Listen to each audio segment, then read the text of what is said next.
प्रधानमंत्री नरेंद्र मोदी ने आज अपने रेडियो शो मन की बात के जरिए लोगों से बातचीत की। मन की बात कार्यक्रम का आज 122वां एपिसोड हुआ। इस दौरान पीएम मोदी ने कई मुद्दों पर बातचीत की। आज के इस वीडियो में चलिए आपको बताते हैं कि पीएम मोदी ने किन किन खास मुद्दों पर बातचीत की है। ऑपरेशन सिंदूर पर पीएम मोदी की हुंकार। पीएम मोदी ने इस कार्यक्रम में ऑपरेशन सिंदूर के बारे में भी बातचीत की। उन्होंने कहा कि आतंकवाद के खिलाफ पूरा देश एकजुट है। पीएम मोदी ने कहा कि आज पूरा देश आतंकवाद के खिलाफ एकजुट है, आक्रोश से भरा हुआ है, संकल्पबद्ध है। आज हर भारतीय का यही संकल्प है, हमें आतंकवाद को खत्म करना है। ऑपरेशन सिंदूर के दौरान हमारी सेनाओं ने जो पराक्रम दिखाया है, उसने हर हिंदुस्तानी का सर ऊंचा कर दिया। जिस सटीकता के साथ हमारी सेनाओं ने सीमा पार के आतंकवादी ठिकानों को ध्वस्त किया, वो अद्भुत है। पीएम मोदी ने कहा कि ऑपरेशन सिंदूर ने दुनिया भर में आतंक के खिलाफ लड़ाई को नया विश्वास और उत्साह दिया। ऑपरेशन सिंदूर सिर्फ एक सैन्य मिशन नहीं, ये हमारे संकल्प, साहस और बदलते भारत की तस्वीर है। और इस तस्वीर ने पूरे देश को देशभक्ति के भावों से भर दिया, तिरंगे में रंग दिया। उन्होंने कहा कि हमारे जवानों ने आतंक के अड्डों को तबाह किया।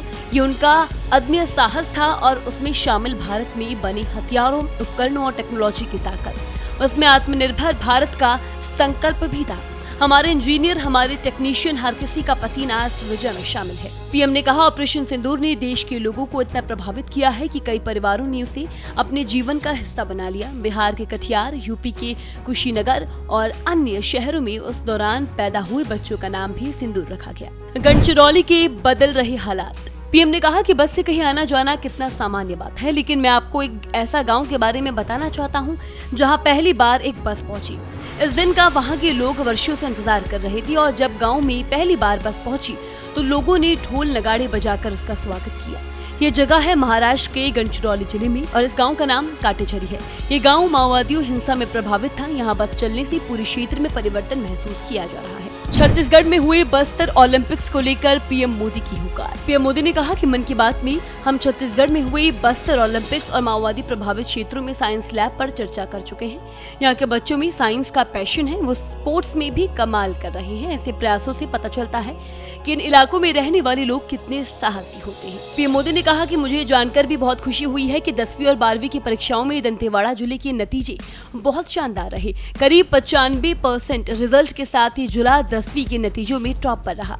वहीं 12वीं की परीक्षा में इस जिले ने छत्तीसगढ़ में 6ठा स्थान हासिल किया। गुजरात के गिर में शेरों की आबादी में बढ़ोतरी। पीएम मोदी ने कहा पिछले केवल 5 सालों में गुजरात के गिर में शेरों की आबादी 674 से बढ़कर 891 हो गई। लायन सेंसस के बाद सामने आए शेरों की ये संख्या बहुत उत्साहित करने वाली है। गुजरात ऐसा पहला राज्य बना जहां बड़े पैमाने पर फॉरेस्ट ऑफिसर के पद पर महिलाओं की तैनाती की गई। आज हम जो नतीजे देख रहे हैं उनमें इन सभी का योगदान है। वाइल्ड लाइफ प्रोटेक्शन के लिए हमें ऐसे ही हमेशा जागरूक और सतर्क रहना होगा। फिलहाल इस खबर में इतना ही। इसी तरह की और खबरें देखने के लिए देखते रहें भारत एक्सप्रेस।